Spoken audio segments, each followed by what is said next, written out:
জানো আজকে কি হয়েছে? আজকে আমরা গেছিলাম সেই বিখ্যাত ওয়েস্ট বেঙ্গলে যেটা তৈরি হয়েছে দীঘাতে, দীঘার সেই বিখ্যাত জগন্নাথ দেবের মন্দিরে। তো খুব ভালো করে আমরা দেখলাম, বেশ ঝাঁ চকচকে, খুব ভাল লাগছিল। ঠিক যখন আমরা বেরোতে যাব তখন এত তাণ্ডব ঝড়, মানে প্রথমত যখন বেরোনোর টাইমে চারিদিক থেকে কালো করে আসে। আমরা প্রথমে ভাবি যে ইভিনিং হয়েছে, হতে পারে সেই জন্য। তারপর ভালো করে লক্ষ্য করে দেখি যে পুরো পিছন দিকটা তাকে পুরো কালো হয়ে গেছে। আর ঠিক আছে, তাও ভালোই, একটু ঠান্ডা ঠান্ডা ওয়েদার দেবে, কিন্তু এই রকমের তাণ্ডব হবে মানে কেউ এক্সপেক্ট করেনি। তার মধ্যে মানে এত জোরে জোরে হাওয়া দিচ্ছিল, পাশে যে ব্যারিকেডগুলো থাকে ব্যারিকেডগুলো পুরো উড়িয়ে দিয়েছে। ঠিক আছে, সবচেয়ে অদ্ভুত ঘটনা হচ্ছে আমরা যেই বেরিয়ে মানে জাস্ট মন্দির থেকে বেরোনো স্টার্ট করেছি, জোরে বৃষ্টি শুরু হয়ে গেছে। তাও ঠিক আছে, বৃষ্টিতে ভিজবো, কোনো অসুবিধা নেই। টোটোয় উঠেছি, ওঠার পরে টোটো কাকুটা বলছে যে এত জোরে হাওয়া দিচ্ছে, মানে অদ্ভুত জোরে হাওয়া দিচ্ছে, অদ্ভুত, এতটাই জোরে হাওয়া। অদ্ভুত ব্যাপারটা হচ্ছে মানে ওইখানে যে টোটো দাদারা ছিলেন, আমাদের ওটা বুক করেই নিয়ে গেছিলো। তো হঠাৎ করে দেখি বসে থাকার পরে যেহেতু ভীষণ হাওয়া দিচ্ছে, বললে এত মানে রিস্ক নিয়ে ওরকমভাবে চালাবে না, ভালো করেছে, গুড ডিসিশন। তো হঠাৎ করে দেখি মন্দিরের যত মানে এত বড় মন্দিরের যত লাইট আছে পুরো অন্ধকার হয়ে যায়, পুরো মানে এলাকাটা পুরো অন্ধকার হয়ে যায়।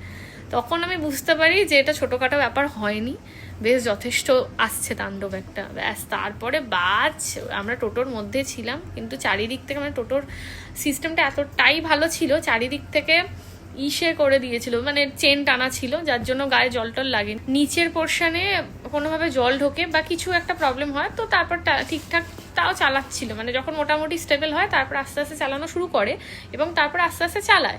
চালানোর পর অনেকটা যাওয়ার পরে একটা জায়গায় আসে যেখানে সুন্দর রাস্তা, হেভি রাস্তা, কিন্তু আশেপাশে কোনো লাইট নেই, মানে কোনো লাইট নেই দূর দূরান্ত পর্যন্ত। এবার পাশে আমাদের আরও যে বাকি টোটোগুলো ছিল সেগুলোকে বললো যে তোমরা এগো, আমি আসছি, আমার একটু প্রবলেম হচ্ছে।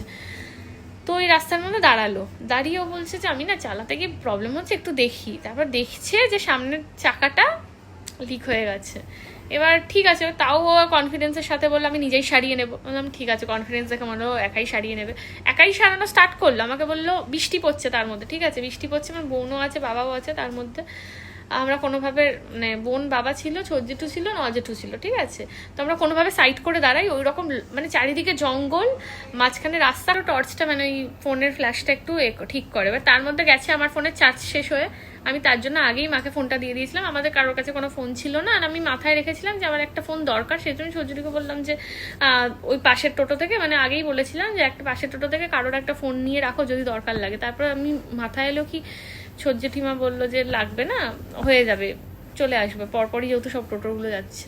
তো তারপর আমার মাথায় এলো ড্রাইভার দাদারও যেহেতু ফোন আছে, কোনো অসুবিধা হলে ওই ফোন দিয়েও ফোন করতে পারবো। তো আমি অতটা ওই জন্য ব্যাকআপ ছিল, যেহেতু ড্রাইভার দাদার ফোনটা ছিল, তো একটাই ফোন ছিল ড্রাইভার দাদার ফোন। আর আমাকে বলছে ওই ফোনটা দিয়েই ওই বৃষ্টির মধ্যে ফ্ল্যাশ দিয়ে দেখাতে, তাড়াতাড়ি যাতে ঠিক করে আমাদের নিয়ে যেতে পারে। সে দেখাতে গিয়ে দেখি যে গাড়িটা তো ভারী, যতই হোক ওই শরীরে কি আর একা পারে, যাই হোক পারছিল না, তো ফাইনালি পারেনি। তারপর একটা পাশ থেকে টোটো যাচ্ছিল, ও মানে একটা টোটো গেছে পাশ থেকে, তো ওই টোটো যে আর একটা যে টোটো যাচ্ছিল তাকে দাঁড়াতে বলি, এবং সে ফাইনালি দাঁড়ায়, আর দুজন মিলে তাড়াতাড়ি করে ঠিক করে।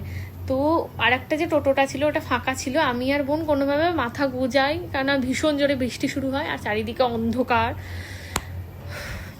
বেশ থ্রিলার এক্সপিরিয়েন্স ঠিকই, কিন্তু আমরা যেহেতু কম বয়সী আমার অতটা ফাটেনি, বাট আমাদের পেরেন্টসরা বা যারা এজেড আছে তাদের একদম টেনশানে হালাত পুরো খারাপ হয়ে গেছিলো। ইভেন আমার তো মা বাড়ি আসার পর বলছে আমার মনে হচ্ছিল যে তোদের দুজনকে মানে আমার কিছু একটা প্রবলেম হচ্ছিল, মা বলে হয়তো কিনা জানি না, এরকমভাবে মা বলছে।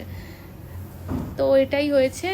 আমি এটাই বলবো যে যে এক্সপিরিয়েন্সগুলো হচ্ছে, খারাপ হোক ভালো হোক, অনেক কিছু শিখতে পাচ্ছি। আমি হয়তো বলতে কতটা বোঝাতে পারছি আমি জানি না, কিন্তু অনেক কিছু শিখতে পাচ্ছি, অনেক রকম মানুষের সাথে কিভাবে ব্যবহার করা উচিত, সকলকে কতটা কদর দেওয়া উচিত, নেচারের সাথে ভালোবাসা, সবটা।